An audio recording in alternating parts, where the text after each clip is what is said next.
I'm deeply pained.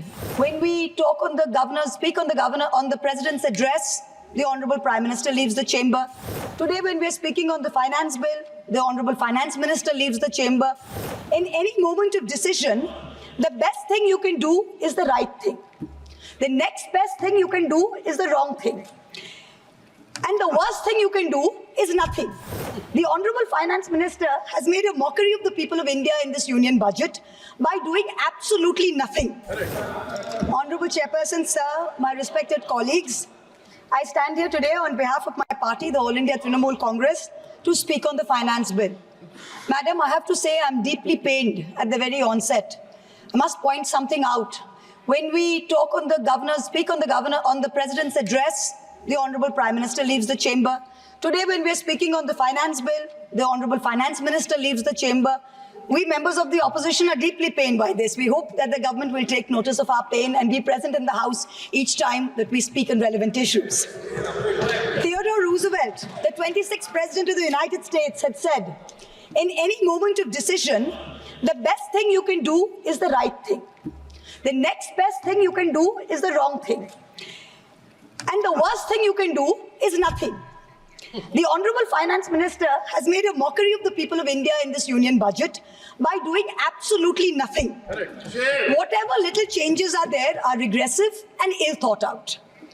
Means that the people did not want a business as usual approach. The people wanted a course correction. What have you done? You've not listened to the mandate. Vinash Kale Viprit Buddhi, you have done the exact opposite. You've kept the same cabinet, you've kept the same finance minister who's given the same shoddy budget. Who is this budget for? The middle class make up 31% of India. The poor make up between 60 and 65% of India. I will demonstrate how this budget systematically strangles the poor and the middle class. This is a kursi bajao budget, a save the chair budget for this government, and even that it doesn't do very well. Broadly, there are two types of taxes: direct taxes, indirect taxes. Direct taxes are known as progressive taxes. Why are they progressive? So income tax, property tax, investment tax on capital gains, these are done in a way that the richer you are, the more tax you pay. So they're kind of fairer. Sir, please. Sir. Sir, you're a chat person. What is it? Indirect taxes are regressive because everyone from the richest billionaire to the poorest laborer is paying the exact same tax. So GST, duties on petrol, duties on diesel are all indirect taxes. When we strive for a fair and equitable economy, we must have the balance of direct taxes and indirect taxes right. The US and the Europe broadly collect about 60% through direct taxes and 40% through indirect taxes. Some Scandinavian states with welfare models collect 70% through direct taxes, 30% from indirect taxes. In India, it is the exact opposite. 65% of tax collection comes from indirect taxes, where billionaires pay the same as the poorest laborers, and only 35% comes from direct taxes. Even within the direct tax bracket, for the first time in our country's history, salaried professionals and the middle class are sharing a greater tax burden than rich corporates. The middle class is contributing 55% of direct income taxes under this government, up from 38% under the UPA. The richest corporates in India today contribute only 45% of direct taxes.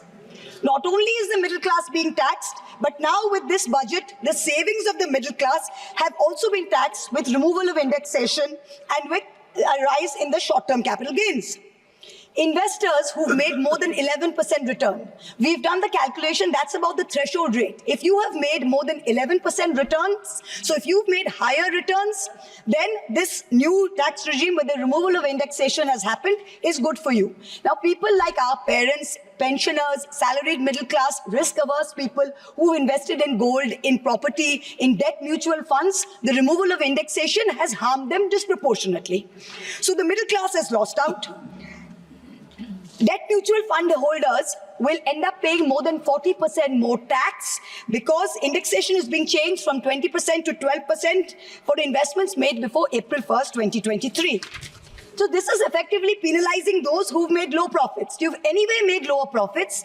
People think real estate has made enormous profits. If you look at RBI's housing index for the past 10 years, the average rise in property prices has been between 4.5% and 5%. So if the middle class is invested in property, that is below 11% return, so indexation is going to harm you. The current GST regime is irrational and iniquitous. There is 18% GST levied on life insurance and medical insurance products. The Honorable MOS Finance yesterday on Monday told this House that the government has collected 8,263 crores as GST on health insurance for the fiscal year 23-24 alone. This is blood money. Our Honorable Chief Minister Mamata Banerjee wrote a letter to the Finance Minister, to the Centre, pointing out that this is a completely anti-people tax. What is life insurance? What is health insurance? It is people guaranteeing and spending money and protecting against life's uncertainties, against accident, against injury, against ill health, against death. What are you doing? You are imposing GST, same rate that a billionaire pays, the poorest middle class person has to pay. So people are deterred from taking out new policies. People are deterred from continuing existing insurance. This should be removed at the earliest. Now, let me now move on to what affects more than 70% of Indian citizens, social sector allocations. The general trend over the past decade, in every budget in the last 10 years, of which our Honorable Finance Minister has presented 7, has been in nominal terms, you have allocated more money to the social sector. But if you account for inflation and you look at real allocations, inflation adjusted, allocations have seen reductions of over 25% in the past 10 years. I'm going to look at real allocations, that is adjusted for inflation, for some major schemes in the past 10 years. Sarva Shiksha Abhijan, minus 18%. Rashtriya Madhyamik Shiksha Abhiyan, minus 9%. ICDS, which affects every child, it's a school scheme, minus 34%. Mission Anganwadi, minus 5%. PM Poshan, minus 45%. PMGSY, those of us who have rural areas, the Pradhan Mantri Gram Sadak Yojana scheme, minus 47% reduction in real terms. The National Social Assistance Program, minus 20%. The combined expenditure on 5 social schemes, the top 5 social schemes as a percentage of GST, of GDP, has declined from a peak of 0.93%, so almost 1% of GDP in 2009-10. Do you know where it is today in 23-24? It is 0.36%. It is only a third of what it was in 9-10. The Manrega budget during COVID, when the centre was telling all the states, please give employment to the labourers, they are going back. The Manrega budget in 2021 was 0.6% of GDP. Do you know what it is today? 0.26%. No. Specific budget figures for 24-25 are shameful. Specific figures, let's look at the specific figures. The allocation for Samarth, which is maternity entitlement and the creche scheme, has been reduced by 70 crores compared to budget estimates of last year. The budget for the National Social Assistance Program, for again those of us with rural areas, you know how important this is. This is what gives social security pensions to the elderly, to single women, to disabled. This is unchanged from last year at 9652 crores. 9,600 crores, same as last year, no adjustment for inflation. The central contribution to social security pensions has been unchanged since 2014. It was 200 rupees in 2014. It is still 200 rupees per person today. The price of the cutlets in the parliamentary canteen in the last 10 years have been adjusted for inflation with the government's approval. The price of the cutlets in the parliamentary canteen have more than doubled. But when it comes to giving social security for the poorest of the poor, it is still 200 rupees in the last 10 years, no change. This budget's allocation, there is no room for higher salaries for Anganwadi workers. Their salaries have been unchanged since 2018. No room for higher honorarium for midday meal cooks. You have to understand a lot of the women in villages depend on only Anganwadi sectors and midday meal sectors for any source of employment. There has been no higher allocation for supplementary nutrition given to children. The National Food Security Act, the NAFSA, mandates coverage of 67% of the population through PDS. The Prime Minister has very proudly proclaimed that this is a food surplus country. Fine. Then why have we not increased the population covered under rations? Since 2011, you have not had a census. Since you have not had a census, you have not increased the number of people being covered under rations. Also, one very important question. Why is the central government blatantly defying the directions of the Supreme Court? We went to the Supreme Court on the migrant workers case. The Supreme Court gave an order, a direct order to the central government that the central government is to give rations to 8 crore migrant workers of the unorganized sector who have been left out of the food security net. The last hearing was on 16 July 2024. Court again said that you have to please give money to the states which have issued additional cards, ration cards. But there's no room in the budget for this. There is no allocation.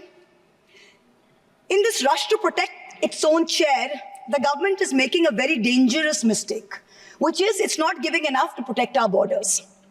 Military experts have repeatedly warned us that India's military capability has to be modernized because we are fighting on two fronts. One is against China, we need a dissuasive deterrent. Against Pakistan, we need an offensive deterrent. The budgetary allocation for defense in this budget is 6.22 lakh crores. This is a marginal decrease of 2,000 crores compared to revised budget estimates. We have reduced it by 2,000 crores. This year's allocation, the budget defense allocation is 1.9% of GDP. This is the lowest since 1960, the lowest. Shame. Despite many economic constraints, past governments had always given close to 3% of GDP, which is the universal norm for defense. Over the last decade, ever since this government's been in power, it's been hovering around 2%. We have been unable as a government to compel China to restore status quo ante-April 2020 on the line of actual control. We have been unable to deter Pakistan. In the last 2 months alone, over 50 security personnel and about 10 civilian pilgrims have been killed in Jammu. Capital expenditure on military equipment, 1.7 lakh crores. On paper, this shows that it's almost a 10% increase. What we haven't taken into consideration is this increase was largely due to Russia's inability to supply contracted weapons to us because of the Ukraine war. If we take into account inflation and we take into account the rising dollar rate, we're almost flat. The gap between projections made by the armed forces and between actual allocation is 17 to 23%. That's the gap. कुर्सी बचाने में आप मस्त थे, देश को भी देखिए. We need close to 3%, 2.5 to 3% of GDP to defense. This is something that the country needs to look at. The Honorable Finance Minister started off her speech by talking about the focus on Annadata or farmers and how much this government has done for farmers. The Economic Survey of 24 says 42.3% of Indians depend on agriculture. That's 600 million people, that's 60 crore people. If I looked at the Economic Survey, 22nd July, very carefully. What did the headline say? The headline says, agricultural sector has registered an annual average growth rate of 4.18% in the last 5 years. But then I needed to read and read and read. And in the fine print was written that last year was only 1.4%. So 4.18 over last 5 years is anyway, when you compare it to inflation, is nothing. But when you compare last year's growth of only 1.4%, what is it saying for 60 crore of our people who depend on farming? Productivity and resilience in agriculture was one of the first themes, priority number 1, according to the Finance Minister's budget. She had made 9 priorities. This was priority 1. But the provision for agriculture and allied sectors is only 1,52,000 crores. Whereas the provision for one bullet train from Ahmedabad to Mumbai is 1,08,000 crores. Please look at the comparisons, everybody. Priority 2, Finance Minister said, is employment and skilling. This government has got the worst track record of creating jobs. India has more jobs in the informal sector, not in the formal sector. The budget is talking of an internship program with the top 500 companies. This is a joke. The top 500 companies employ 70 lakh people in total. That is 1% of the total workforce. Our workforce is about 57 crores. You are expecting companies which have a total which employ 70 lakh people to give employment to 1 crore interns. Please let us know how this is going to happen. I'm really curious. The real problem is somewhere else. The real problem is that 10.3 crore youth have basically become so dejected, they have given up looking for jobs. The finance minister, she mentions skilling loans, she mentions education loans. Skilling loans are for 25,000 people, education loans are for 1 lakh people. The country has 140 crore people. Now, what are we doing? Priority 3, according to the finance minister, inclusive human resource development and social justice. In this section, the budget says, first on Bihar, we will support expressways. What you're not saying is that you will make expressways which will charge very high tolls. So you are recovering the money, you're not doing anyone a favor. You're charging back-breaking tolls. You might give another bridge which might collapse. Yes. You will set up another power plant, which like Jharkhand may also be outsourced to a favorite businessman. Correct. It can be given a nice juicy PPA and sell more imported coal. Secondly, on Andhra, there are no grants, but only loans, that too from multilateral agencies. So basically, dollar loans will be given to Andhra Pradesh, which future generations will have to pay back with interest. There was also another sweeping statement. Grants for backward regions of Rayalaseema, Prakasam and North Coastal Andhra, as stated in the Act, will be provided. I looked in the entire demand for grants with a tooth comb, with a microscope. And I looked at the expenditure budget. Nothing was provided anywhere. I don't see the intelligent people of Andhra being fooled by this. Priority 4, manufacturing and services. The finance minister has devoted an entire section on how MSMEs are a priority. I believe her. Yes, it should be a priority. But I'm very confused. Most medium and small enterprises are either proprietorships or partnerships. Madam, can you please explain why these proprietorships and partnerships are taxed at higher rates than companies? This makes no sense. Is the A-team the only businesses who are sending truckloads and tempo loads? MSMEs are not sending. Is that the problem? And also the government needs to get rid of the bizarre 29A of the Insolvency and Bankruptcy Code, because it is killing companies that are in trouble. It does not allow promoters to propose a resolution plan. As long as we have this code, promoters cannot propose a resolution plan. We need to get rid of this. Priority 5 in the finance minister's speech, urban development. The Prime Minister had said every citizen will get a house by 2022. We are now in 2024 and we are still making allocation for 3 crore more houses. Yes. Can you please tell us how many more houses we need and when it's going to be done? Let's get this over with. 2047. Priority 6, energy security. The less I speak about this, the better it is. Energy security is security for best friends.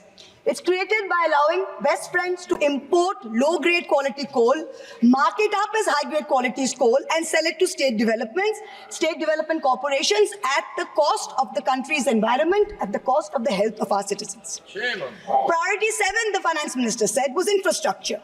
She announced in a true style of Shagun that she's gifting the nation 1,11,111 crores. 111,111. This is flat on last year. Sadly, most of this will go towards crony capitalists. You'll make roads that have potholes, you'll have airports that leak, you will have bridges that fall out, and the taxpayer will pay for this. The budget speaks of private sector participation. But remember one thing, they bid out 6 airports to one company for a fee to be paid by the government. Then they created a policy that allows the regulator to keep increasing the user development fee. So actually, it's the flying public of India that are paying for this. Priority 8. Innovation, research and development. Grand words. These are just grand words. The finance minister seems to have forgotten that most entrepreneurs register their product and software IPs in foreign countries like the US, since IP registration system for patents is a complete failure in our country. Unless you fix patent registration, this is not going to happen. The last priority she talks about is next generation reforms. This is also another Jamla. She says, I propose to earmark a significant part of a 50-year interest-free loan for competitive federalism. So this is double speak. We'll keep this money in our pocket. If Nitish ji and Chandrababu ji see through our Jumla and they make a big fuss, we'll have some additional funds to keep them happy and to keep the government going. Finally, I have to mention one interesting fact, and I hope that the Treasury benches will have the patience to hear me out. Please. I wholly agree with the finance minister on one thing. The budgets for the CBI and the ED have been reduced this year, and I was wondering why.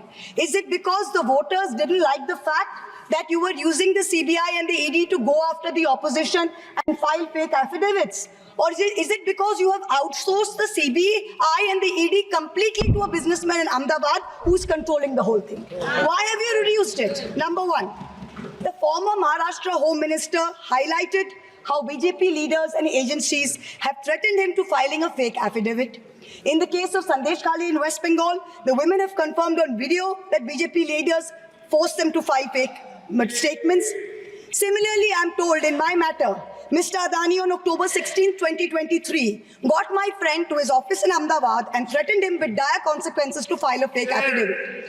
Actually, it was Mr. Adani's in-law, Mr. Cyril Shroff, who filed the fake affidavit and forced him to sign it.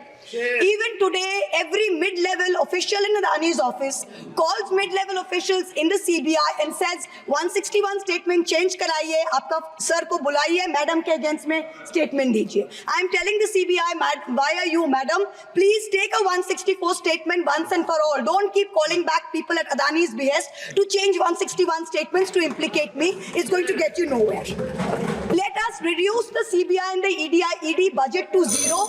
Let us, Mr. Adani, pay the full 1,500 crores. Let us outsource it completely to him. End of story. In short, this Kursi Bajao budget is a desperate attempt by the government to stick its head in the sand and act like that the mandate of 2024 never happened. But the coming days are going to prove the instability of this government and the inefficacy of its economic policy. We wait for that day. Thank you very much, madam. Thank you.